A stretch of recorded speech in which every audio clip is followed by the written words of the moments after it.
إن الحمد لله نحمده ونستعينه ونستغفره ونعوذ بالله من شرور أنفسنا وسيئات أعمالنا من يهده الله فلا مضل له ومن يضلل فلا هادي له وأشهد أن لا إله إلا الله وحده لا شريك له وأشهد أن محمدا عبده ورسوله يا أيها الذين آمنوا اتقوا الله حق تقاته ولا تموتن إلا وأنتم مسلمون يا أيها الناس اتقوا ربكم الذي خلقكم من نفس واحدة وخلق منها زوجها وبث منهما رجالا كثيرا ونساء واتقوا الله الذي تساءلون به والأرحام إن الله كان عليكم رقيبا يا أيها الذين آمنوا اتقوا الله وقولوا قولا سديدا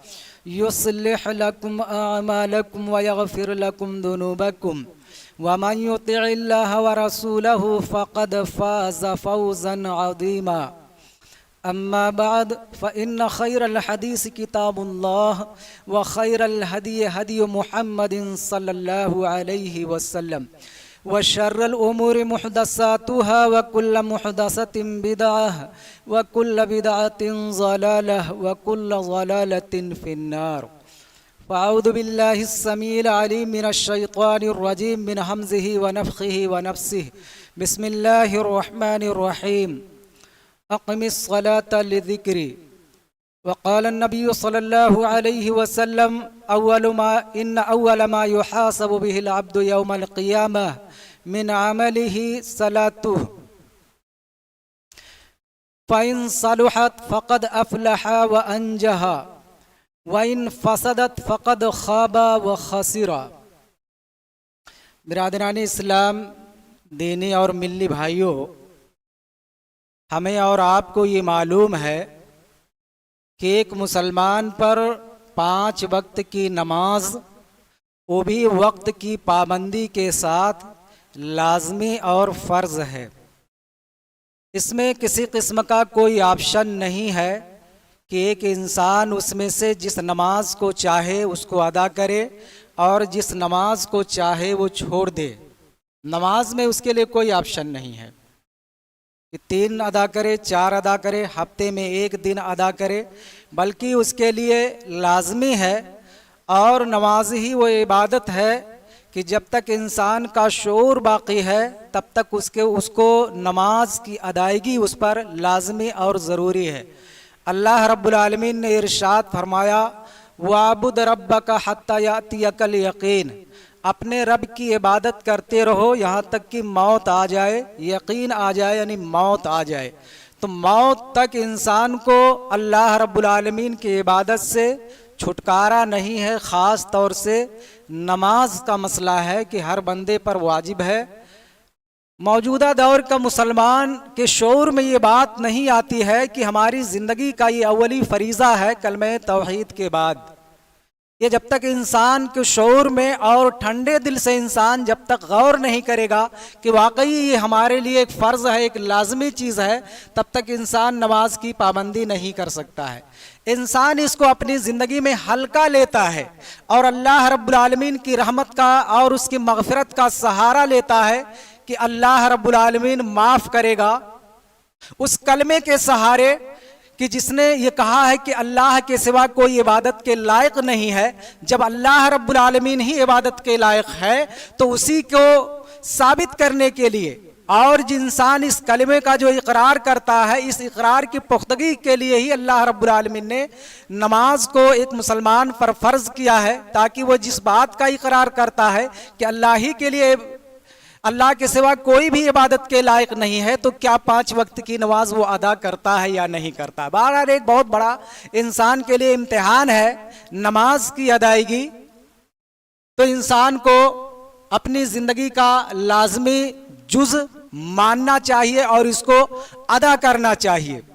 دیکھیے اللہ کے رسول جناب محمد رسول اللہ صلی اللہ علیہ وسلم نے ارشاد فرمایا کہ ان الرجل لا يصلي الصلاة ما یکتب لہو منہا الا عشرها तुसुहा, सुमुनहा, सुबुहा, सुदुसुहा, खुमुसहा, रुबुहा, सुलुसुहा, निस्फुहा, कि आदमी नमाज पढ़ता है तो उसके लिए जो नेकियां लिखी जाती हैं, कभी 10वां हिस्सा नेकी लिखी जाती है, कभी 9वां, कभी 8वां, कभी 7वां, कभी 6ठा, 5वां, चौथा, तिहाई, और कभी आधी नेकियां उसकी लिखी जाती हैं।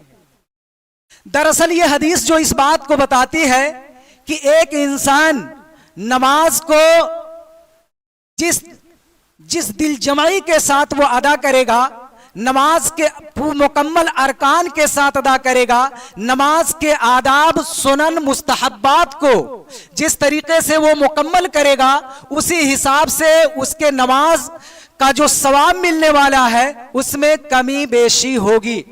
आज के मौजू में मैं कुछ अहम बातें मैं आपके सामने पेश करने वाला हूं कि जो आम तौर से नमाज पढ़ने वाले उसका इर्तिकाब करते हैं, जिसकी वजह से नमाजों के सवाब में वाज़ेह तौर से कमी आ जाती है। तो सबसे पहला मसला आपके लिए हम लेते हैं कि नमाज में सतर इंसान के लिए जिन हिस्सों का नमाज के अंदर छुपाना जरूरी है, उसमें इंसान किस तरह से कोताहियां करता है। आइए कि एक इंसान के लिए सतर का जो हिस्सा है वो नाफ से लेकर के घुटने तक का हिस्सा है, नाफ और घुटना सतर में शामिल नहीं है। तो अब ये देखिए कि एक इंसान नमाज के दौरान ऐसा लिबास पहने जो नाफ से लेकर के घुटने के दरमियान जो लिबास हो वो सातिर हो, मोटा हो, बारीक ना हो, कि जिसकी वजह से नाभ से लेकर के घुटने के दरमियानी हिस्सा नजर आए, झलके। और इसी तरीके से वला यसिफो, और ना तो इतनी फिटिंग हो उसके लिबास में, चाहे मर्द हो या औरत, नाभ से लेकर के घुटने तक का मामला, पैंट हो, पैजामा हो, तो इसी तरीके से वो इतना ना फिटिंग हो कि नाभ से लेकर के घुटने तक के दरमियानी हिस्से को बाकायदा महदूद कर रहा हो, चिपका हुआ हो, अगले और पिछले शर्मगाह को बिल्कुल वाज़ेह कर रहा हो। तो इस तरह का लिबास पहन करके नमाज पढ़ना मना है, और एक इंसान के नमाज में जो सवाब मिलने वाला है वाज़ेह तौर से कमी होती है। एक बात को ध्यान में रखिए कि हराम लिबास में नमाज पढ़ने से नमाज हो जाती है, लेकिन ऐसे लिबास में नमाज पढ़ना मना है और इंसान के सवाब में कमी वाक़ई होती है। जैसे मिसाल के तौर पर एक इंसान अगर रेशमी लिबास में, एक इंसान के लिए रेशम का लिबास पहनना मना है, लेकिन अगर वो रेशम के लिबास में नमाज पढ़े तो उसकी नमाज हो जाएगी, लेकिन उस लिबास में नमाज पढ़ने की वजह से वो गुनहगार भी होगा और उसके सवाब में वाज़ेह तौर से कमी भी हो जाएगी। तो इसी तरीके से नाभ से लेकर के घुटने तक का अगर कोई ऐसा लिबास पहनता है जो उसके आज़ा की हयत को महदूद करता है और बिल्कुल उसके शक्ल को बना देता है, महदूद कर देता है, तो ऐसा लिबास पहनना हराम है, मना है, जो उसके सतर को वाज़ेह कर रहा हो। और अगर वो मोटा लिबास है तो उसकी नमाज हो जाएगी, मगर ये लिबास मना है और ऐसा इंसान गुनहगार होगा, ऐसा इंसान गुनहगार होगा। तो नंबर एक कि एक इंसान जो लिबास पहने, पैंट पहने, वो सिलाते वक्त इस बात का ख्याल रखे कि वो ढीला ढाला हो, नाभ से लेकर के घुटने तक के दरमियानी हिस्से का जो लिबास हो वो ढीला ढाला हो, वो उसके नाभ से लेकर के घुटने तक का जो हिस्सा उससे चिपका हुआ ना हो और उसकी शक्ल को महदूद ना कर रहा हो। हाँ, अलबत्ता ये एक उठते बैठते वक्त वो चिपक जाता हो एक अलग मसला है, लेकिन आपका उसमें अख्तियारी मामला ना हो कि आप इसी तरीके से आप उसको सिलाएं। तो नंबर एक, तो लिबास आपका ऐसा होना चाहिए जो छुपाने वाला हो, बारीक ना हो और ना तो सतर के हिस्से को महदूद करने वाला हो, उसकी शक्लें वाज़ेह करने वाला हो, और दोनों अगले और पिछले शर्मगाह को बिल्कुल उसका शेप बनाने वाला ना हो, अगर ऐसा लिबास पहनते हैं तो आप बड़े गुनहगार के मुर्तकिब हो रहे हैं। नंबर 2, आप नाभ से लेकर के घुटने तक के दरमियानी का जो लिबास है, सतर का जो हिस्सा है, इतना छोटा ना हो कि आप रुकू में जाएं तो नाभ से लेकर के घुटने के दरमियान का हिस्सा खुल जाए। आमतौर से यह देखा जाता है कि जो लोग जींस शर्ट पहनते हैं, नाभ से नीचे पहनते हैं, अगर वो टी शर्ट पहनते हैं तो रुको में जाते हैं तो उनका नाभ से नीचे का हिस्सा खुल जाता है, उनकी नमाज खतरे में है, इसलिए कि वो सतर का हिस्सा है। और नमाज में सतर का छुपाना लाजमी और जरूरी है।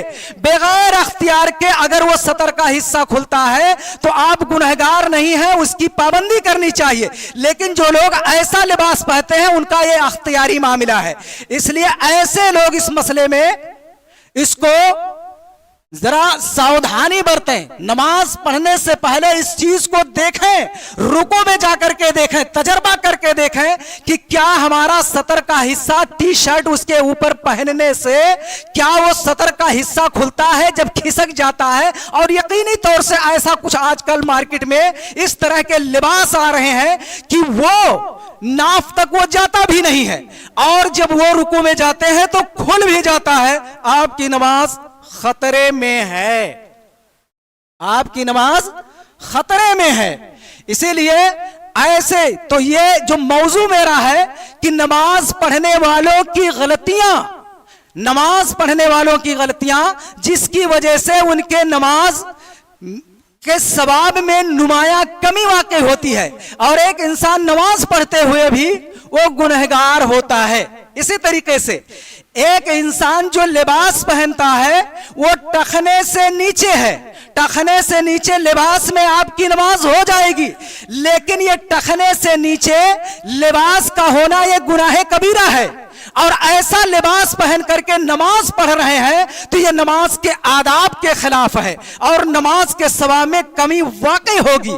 इसलिए अल्लाह के रसूल जनाब मोहम्मद रसूलुल्लाह सल्लल्लाहु अलैहि वसल्लम ने इरशाद फरमाया कि आदमी नमाज पढ़ता है तो जब वो सवाब लेकर के जब लौटता है तो वो 10वां हिस्सा लेकर के लौटता है, 9वां हिस्सा लेकर के लौटता है, 8वां हिस्सा, 7वां हिस्सा, 6ठा हिस्सा। इसी तरीके से अल्लाह के रसूल सल्लल्लाहु अलैहि वसल्लम ने गिनाया, एक इंसान नमाज पढ़े लेकिन कोताही की वजह से उसके सवाब में कमी हो जाए तो ये बड़े घाटे का सौदा है। क्या है? ये बड़े घाटे का सौदा है। इसी तरीके से एक इंसान ऐसे कपड़े पर नमाज पढ़े जो नक्शो निगार वाला हो। एक मर्तबा एक सहाबी ने आप सल्लल्लाहु अलैहि वसल्लम को एक चादर दी। क्या किया? अल्लाह के रसूल सल्लल्लाहु अलैहि वसल्लम को एक सहाबी ने चादर दी तो अल्लाह के रसूल सल्लल्लाहु अलैहि वसल्लम ने नमाज पढ़े। नमाज पढ़ने के बाद अल्लाह के रसूल सल्लल्लाहु अलैहि वसल्लम ने कहा कि इस जो लिबास है, ये जो कपड़ा है, इस कपड़े के नक्शो निगार की वजह से इसने हमको नमाज से गाफिल कर दिया, मशगूल कर दिया। अब जरा देखिए, तजर्बे की बात मैं बता रहा हूं, आप जरा खड़े होइए। क्या आपकी निगाह जब इस पर पड़ती है तो क्या आपके जहनों में कोई शक्ल बनती है कि नहीं, कोई खाका बनता है कि नहीं? तो यही चीज तो आपके जहन को भटकाती है, यही चीज आपके बदन, ये अब आपके जहन को भटकाती है। तो अल्लाह के रसूल जनाब मोहम्मद रसूलुल्लाह सल्लल्लाहु अलैहि वसल्लम ने इरशाद फरमाया कि इस चादर को ले जाकर के उन्हें दे दो और दूसरी चादर हमें दे दे जो सादा हो। इसी तरीके से अल्लाह के रसूल सल्लल्लाहु अलैहि वसल्लम ने एक मर्तबा घर में नमाज पढ़ी तो एक साइड में हजरत आयशा सिद्दीका रज़ी अल्लाह ताला अन्हा ने पर्दा लटकाई हुई थी, बारीक था लेकिन उसमें नक्शो निगार था। तो अल्लाह के रसूल जनाब मोहम्मद रसूलुल्लाह सल्लल्लाहु अलैहि वसल्लम ने हजरत आयशा सिद्दीका रज़ी अल्लाह ताला अन्हा से कहा कि इस चादर, इस कपड़े को, इस पर्दे को हटा दो। इसने मेरी तवज्जो को फेर दिया। क्या किया? उसने मेरी तवज्जो को फेर दिया। और जब तवज्जो फिरने की वजह से, इंसान की जब तवज्जो फिरती है तो क्या होता है, सवाब में कमी हो जाती है, बाकायदा सबूत है। तो एक इंसान, चलिए ठीक है, यहाँ का वो क्या है क्या नहीं है, जो चीज़ें अख्तियार में नहीं है वो एक अलग मामला है, लेकिन अगर आप घर में नमाज पढ़ रहे हो तो आप सादा चटाई आपके पास होना चाहिए, सादा मुसल्ला होना चाहिए, ताकि जब आपकी निगाह सजदे की जगह पर हो तो आपके जहन में कोई खाका, कोई तस्वीर और इसी तरीके से उसके बेल बूटों में कोई उलझाव पैदा ना हो। इसी तरीके से अल्लाह के रसूल जनाब मोहम्मद रसूलुल्लाह सल्लल्लाहु अलैहि वसल्लम ने औरतों के ताल्लुक से जो फरमाया है कि औरतों का लिबास, औरतों के लिबास के ताल्लुक से बड़ी कोताही होती है। एक बात याद रखिए कि औरतों का घर से बाहर निकलने के आदाब अलग, लिबास अलग, उसमें थोड़ी और ज्यादा पाबंदी, घर में रहने के थोड़ी तखफीफ, लेकिन नमाज का जो लिबास होता है उसका लिबास ही एक अलग किस्म का होता है। चाहे आप घर में पढ़ें, चाहे आप बाहर पढ़ें, चाहे मस्जिद में वो औरतें पढ़ें, चाहे वो ईदगाह में नमाज पढ़ें, अल्लाह के रसूल जनाब मोहम्मद रसूलुल्लाह सल्लल्लाहु अलैहि वसल्लम ने औरतों का जो लिबास नमाज में होना चाहिए उसके ताल्लुक से अल्लाह के रसूल सल्लल्लाहु अलैहि वसल्लम ने कहा है। हजरत उम्मे सलमा रज़ी अल्लाह तआला अन्हा से रवायत है, वो कहते हैं कि सालतु नबी सल्लल्लाहु अलैहि वसल्लम, मैंने अल्लाह के रसूल सल्लल्लाहु अलैहि वसल्लम से पूछा कि अतुसल्लिल मरअतु फी दिरइन व खिमारिन व लैसा अलैहा इज़ार, क्या एक औरत एक कमीज में, दुपट्टे में और नीचे इज़ार ना हो, तहबंद ना हो, तो क्या औरत नमाज पढ़ सकती है? तो अल्लाह के रसूल सल्लल्लाहु अलैहि वसल्लम ने कहा, इदा कानत दिरो साबिगन, जब कमीज लंबी हो, युगत्ती ज़ुहूरा कदमई है, जो जाहिरी कदम को, ये जाहिरी कदम जो है इसको ढांप रहा हो, तो ऐसी सूरत में दुपट्टे के साथ वो दुपट्टा जो उसके मुकम्मल बाल को छुपा रहा हो, गर्दन को छुपा रहा हो, सीने के ये ऊपरी हिस्से को छुपा रहा हो, और कमीज इतनी लंबी हो कि उसके जाहिरी कदम को छुपा रहा हो, ये नमाज के लिए लाजमी लिबास है औरतों के लिए। खुलना कितना चाहिए? हथेली और ये चेहरा, उसके अलावा बदन का कोई भी हिस्सा अगर खुलेगा तो उसकी नमाज खतरे में है। क्या है? उसकी नमाज खतरे में है। तो अल्लाह के, अब ये देखिए कि अगर कोई औरत नमाज पढ़ती है और ये जो है हथेली से ऊपर का हिस्सा खुला हुआ है, तो ऐसा लिबास शरई लिबास नहीं है और खतरा है कि उसकी नमाज ना हो, इसलिए कि वो सतर का हिस्सा है। औरत जब नमाज पढ़ती है तो दुपट्टा इतना ना छोटा हो कि बाल पीछे दिखे, और उसका पायजामा है वो जो है इतना कुशादा होना चाहिए कि उसका जाहिरी कदम ढक रहा हो। ये मर्दों की जिम्मेदारी है कि उनके लिए ऐसा लिबास फराहम करें, ऐसा लिबास उनके लिए लाजमी और जरूरी है कि ऐसा लिबास उनके लिए, ऐसा दुपट्टा, मोटा दुपट्टा कि जिसकी वजह से उनका बाल जाहिर ना हो, बाल का रंग जाहिर ना हो, ऐसा दुपट्टा उनके लिए फराहम करें, वरना एक जिम्मेदार आदमी भी उनके गुनाहों में शरीक होगा। इसलिए कि आदमी अपने घर का जिम्मेदार है। तो ये पहलू जो है नजरअंदाज करने का पहलू नहीं है, और ये बहुत ही सीरियसली मसला है कि औरतों का जो नमाज का लिबास है इस सिलसिले में बड़ी कोताहियां होती हैं। बाज औरतों के लिबास जो होता है उनका क्या होता है, पूरी कलाई खुली होती है, बाजू तक उनका लिबास होता है, और उनका आजकल जो एक फैशन चल पड़ा है लिबास के मसले में, वो टखनों से ऊपर औरतों का, यानी जाहिर कदम भी जाहिर हो रहा है, सब कुछ जाहिर हो रहा है। एक औरत ने अल्लामा अलबानी रहमहुल्लाह से पूछा कि हुक्म ज़ुहूर कदमिल मरअत फी सलात, कि नमाज के अंदर एक औरत का कदम जाहिर है तो उसका क्या हुक्म है? तो उन्होंने कहा कि अगर औरत का लिबास क्या है, छोटा है तो नमाज का उसमें फला सला तला, उसकी नमाज नहीं होगी। लेकिन अगर वो लिबास बड़ा है, जाहिरी कदम को छुपा रहा है और उठते बैठते अगर वो जाहिर हो रहा है, यानी सिकुड़ करके उठ जा रहा दिखता है, तो उन्होंने कहा गत हूं, और जब उसको मालूम पड़ता है तो वो छुपा लेती है तो नमाज हो जाएगी। यानी एक इंसान, एक औरत अगर वो जानबूझ करके वो अपने कदम को नहीं छुपाती है, टखनों से ऊपर लिबास रखती है, तो ऐसी नमाज के ताल्लुक से खतरा है। क्या है? खतरा है। और इसी तरीके से उनका, औरतों का ऐसा लिबास पहनना जो उनके बदन को चिपका हुआ हो, बदन को चिपका हुआ हो, तो ऐसा लिबास भी औरतों के लिए पहनना जायज नहीं है। अल्लाह के रसूल जनाब मोहम्मद रसूलुल्लाह सल्लल्लाहु अलैहि वसल्लम ने इरशाद फरमाया कि निसाउन कासियातुन आरियातुन, ऐसी औरतें जो कपड़े पहने होती हैं लेकिन उसके बावजूद नंगी लगती हैं, तो अल्लाह के रसूल सल्लल्लाहु अलैहि वसल्लम ने कहा कि औरतें जहन्नम में जाएंगी और जन्नत की खुशबू भी नहीं पाएंगी। तो ऐसा लिबास उनके लिए पहनना हराम है। इसलिए इस सिलसिले में इंसान को सारी बातों का लिहाज करना चाहिए। मर्द अगर पहने हुए हैं पैंट, तो नाप से लेकर के घुटने तक आप कुशादा सिलाइए ताकि आपके लिए मसला ना हो, और आप तजर्बा कर पहन करके तजर्बा करके देखें। अगर टी शर्ट पहन रहे हैं तो आप रुको में जाएं और पूछिए दूसरे से, क्या ये हिस्सा नाप से नीचे का हिस्सा खुल रहा है, और उसी के बिलमुकाबिल पीठ का हिस्सा क्या ये खुल रहा है? अगर खुल रहा है तो आप उस लिबास को रख दीजिए। ऐसे लिबास से परहेज कीजिए जिस लिबास में आपकी नमाज खतरे में पड़ जाती है। तो चलिए, ये था मसला लिबास का कि ऐसे लिबास पहनना जो आपकी निगाहों को मशगूल कर दे, या ऐसे कपड़े पर नमाज पढ़ना जो नक्शो निगार हो, जब इंसान उसकी नजर पड़े तो वो एक खाका बना रहा हो जहन में।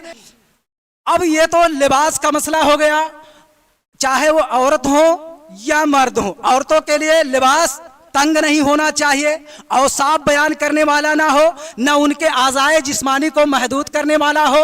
दुपट्टा हो तो उनके बाल झलकते ना हो, बारीक दुपट्टे में नमाज नहीं होगी, याद रखिए।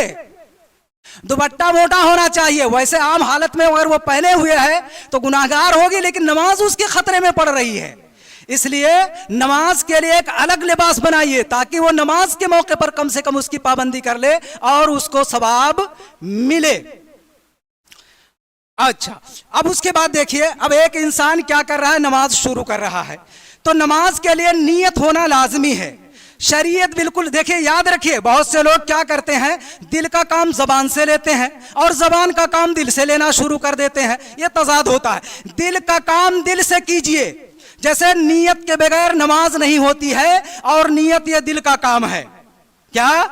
दिल का काम आप जबान से मत लीजिए, वरना क्या हो जाएगा, आप बिदात के हद में दाखिल हो जाएंगे। तो जो लोग नमाज की नियत जबान से करते हैं, जबकि वो दिल का काम है, और शरीयत में नियत के अल्फाज ना तो बताए गए हैं और ना तो ये कहा गया है कि आप जबान से उसकी नियत करें। इसलिए ऐसा इंसान अगर वो नमाज के लिए कहता है कि मैंने नियत की, ये नियत क्या, ये तो इकरार कर रहे हैं।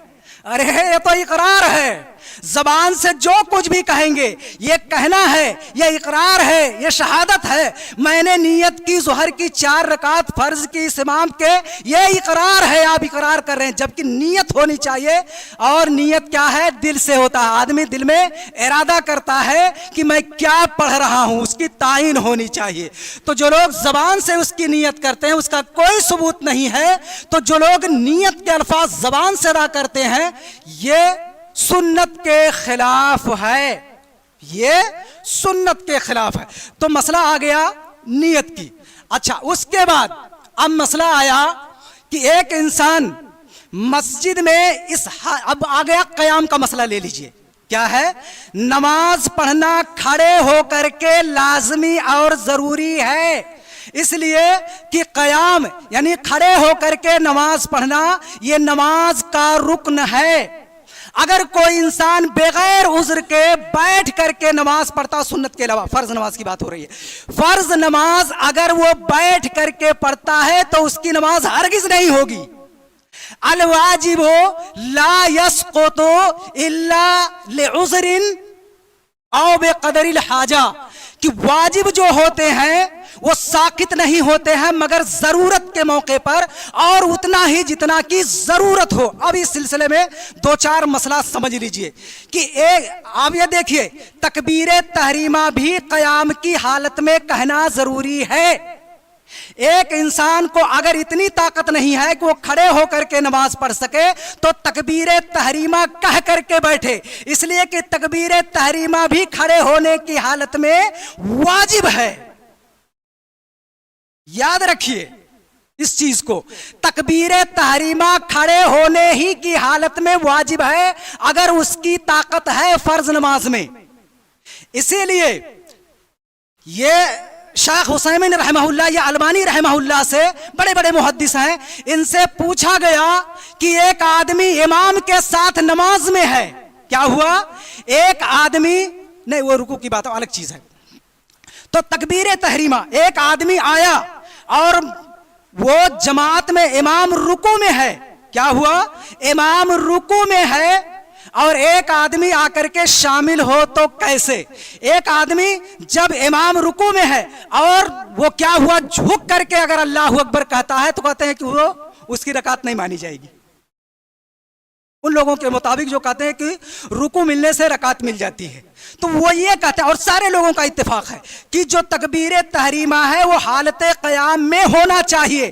اگر رکوع میں کوئی اس کو انجام دیتا ہے اور طاقت کے باوجود بیٹھ کر کے انجام دیتا تو اس کی نماز خطرے میں ہے، اس لیے کہ رکن ہے اور وہ لازمی ہے۔ اسی طریقے سے سورہ فاتحہ پڑھنا بھی اس کے لیے ضروری ہے، اور یہ اصول ہے، باقاعدہ فقہی اصول ہے کہ آپ کسی بھی لازم چیز کو یا رکن کو آپ اتنے ہی آپ ساقط کر سکتے ہیں جتنے کی آپ کے لیے ضرورت ہے۔ ایک انسان اگر سورہ فاتحہ کو کھڑے ہو کر کے پڑھنے کی طاقت ہے تو اتنا پڑھ کر کے بیٹھے، یا جب اس کو محسوس ہو کہ خطرہ گرنے کا ہے تو وہ بیٹھ جائے۔ اب یہ ڈیسائیڈ کرنا اس کا کام ہے جو بیٹھ کر کے نماز پڑھتا ہے۔ ہم کسی کی کنڈیشن کو دیکھ کر کے ہم ڈیسائیڈ نہیں کر سکتے ہیں، وہ جانے، وہ ان کا اپنا ڈیسائیڈ جانے۔ تو انہوں نے کیا کہا کہ ایک آدمی مسجد میں داخل ہوا تو کیا کرتے ہیں کہ بہت سے لوگ بغیر تکبیر تحریمہ کے رکوع میں شامل ہو جاتے ہیں، تو بغیر تکبیر تحریمہ کے آپ کی نماز شروع ہی نہیں ہوئی۔ اس لیے کوئی بھی آدمی آئے جب امام رکوع میں ہو تو کیا کرے، وہ تکبیر تحریمہ کھڑے ہو کر کے کرے، رکعت ملے یا نہ رکعت ملے، وہ کھڑے ہو کر کے تکبیر تحریمہ کہے، پھر اس کے بعد اللہ اکبر کہتے ہوئے رکوع میں جائے، رکوع میں وہ جائے۔ ایک آدمی نے علامہ البانی رحمہ اللہ سے سوال کیا کہ ایک آدمی ایسے شامل ہوا اور تو وہ کیا کرے، تو انہوں نے کہا تکبیر تحریمہ کہے اور اس کے بعد پھر رکوع میں جانے کے لیے دوبارہ تکبیر کہے، جس کو تکبیر انتقال کہتے ہیں۔ البتہ علماء نے اس میں گنجائش نکالی ہے، جیسے علامہ محمد صالح ابن عثیمین رحمہ اللہ یا شیخ بن باز یا دیگر علماء نے کہا ہے کہ اگر تکبیر تحریمہ کھڑے ہونے کی حالت میں کہتا ہے اور پھر رکوع میں جاتا ہے تو یہ کفایت کر جاتی ہے۔ بہرحال علماء نے اس میں گنجائش نکالی ہے۔ تو یہ ہو گئی بات آپ کے جماعت میں شامل ہونے کی، کہ ایک آدمی امام رکوع میں ہے تو وہ جماعت وہ کیسے شامل ہوگا، وہ آ کر کے تکبیر تحریمہ کھڑے ہو کر کے کہے، پھر اس کے بعد اللہ اکبر کہتے ہوئے وہ رکوع میں جائے۔ دیکھیں ہم اور آپ نماز پڑھتے ہیں، بہت سے لوگ کیا ہوتے ہیں، جلد بازی کا مظاہرہ کرتے ہیں۔ وہ کیا کرتے ہیں، رکوع کرتے ہیں، ایسے رکوع کیا، ایسے کیا اور چلے گئے نیچے۔ میرے بھائیو آپ ذرا اطمینان سے سمجھ لیجئے کہ رکوع میں اطمینان بھی نماز کا رکن ہے۔ اطمینان کا مطلب یہ ہوتا ہے کہ ایک آدمی رکوع میں گیا اور اس کے اعضاء کیا ہو گئے، حرکت کرنا بند کر دیے، وہ اس کو اطمینان کہتے ہیں۔ سمجھ رہے ہیں نا؟ ایک آدمی ایسے گیا اور ایسے، تو حرکت کہاں بند ہوئی؟ حرکت بند نہیں ہوئی۔ اطمینان ہونا چاہیے اس کو رکوع میں۔ اللہ کے رسول جناب محمد رسول اللہ صلی اللہ علیہ وسلم حضرت حذیفہ رضی اللہ تعالیٰ عنہ نے رأى حذیفہ رجلا لا يتم الرکوع ولا سجودا قال ما صلیت ولو مت على غیر الفطرۃ التي فطر اللہ محمد صلی اللہ علیہ وسلم علیہا۔ حضرت حذیفہ رضی اللہ تعالیٰ عنہ نے ایک آدمی کو دیکھا نماز پڑھتے ہوئے، وہ رکوع مکمل نہیں کر رہا ہے اور نہ تو سجدہ کامل طریقے سے کر رہا ہے، تو حضرت حذیفہ رضی اللہ تعالیٰ عنہ نے کہا کہ ما صلیتا، تو نے نماز نہیں پڑھی، اور اگر تیرا انتقال ہو گیا تو تیرا انتقال اس طریقے پر ہوگا، اس طریقے کے خلاف ہوگا جس طریقے پر اللہ رب العالمین نے محمد صلی اللہ علیہ وسلم کو پیدا کیا۔ تو ایک انسان جب رکوع میں جائے تو اطمینان ہو جائے اور اس میں وہ تسبیحات پڑھے۔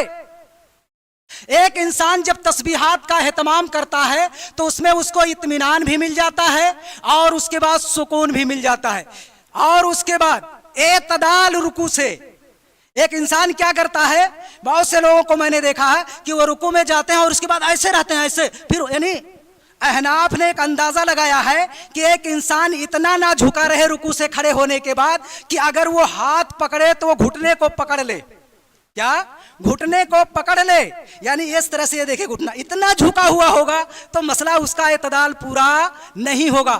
یعنی ایک انسان رکوع سے جب کھڑا ہو تو سیدھا کھڑا ہو جائے جس طریقے سے وہ قیام کی حالت میں کھڑا ہوا تھا، تھوڑا بہت اگر کچھ جھکا ہو وہ ایک الگ معاملہ ہے، لیکن اس کو کیا ہونا چاہیے، اعتدال کہتے ہیں کہ رکوع کے بعد سیدھا کھڑا ہو جانا جس طریقے سے وہ رکوع سے پہلے کھڑا ہوا ہو تھا، ورنہ اس کو کیا ہو جائے گا، نماز نہیں ہوگی۔ اسی طریقے سے ایک انسان جب سجدے میں جاتا ہے تو یہاں غلطیاں دیکھیے، 7 حصے پر سجدہ کرنا لازمی ہے۔ اب دیکھیے کیا کرتے ہیں انسان کہ پیشانی رکھا لیکن ناک کو اوپر رکھا، کیا رکھا، پیشانی اور ناک ایک حصہ، ناک کا زمین سے ٹچ ہونا بھی ضروری ہے۔ اسی طریقے سے ایک انسان کیا ہوتا ہے، جب وہ سجدے میں جائے تو دونوں پیر کو زمین سے ٹکانا چاہیے۔ بعض مرتبہ یہ ہوتا ہے کہ ایک پیر کو تو ٹکائے ہے، دوسرا پیر ایسے رکھے ہوئے ہے اوپر، سجدہ نہیں ہوگا، وہ خطرے میں پڑ جائے گا معاملہ۔ سجدہ کیا ہوتا ہے، وہ دوسرا پیر ایک پیر دوسرے پیر پر رکھے ہوئے ہے، ایک پیر دوسرے پیر پہ رکھے ہوئے ہے، تو یہ مسئلہ خطرے سے خالی نہیں ہے۔ تو دونوں ہاتھ، ناک اور پیشانی، دونوں گھٹنے، دونوں قدم، باقی جو معاملات ہیں وہ سنن اور مستحبات کے معاملات ہیں، لیکن یہ چیز کیا ہے کہ دونوں قدم زمین پر ٹکے ہوئے ہوں، یہ ضروری ہے۔ ناک اور پیشانی دونوں زمین پر ٹکے ہوئے ہوں، یہ ضروری ہے۔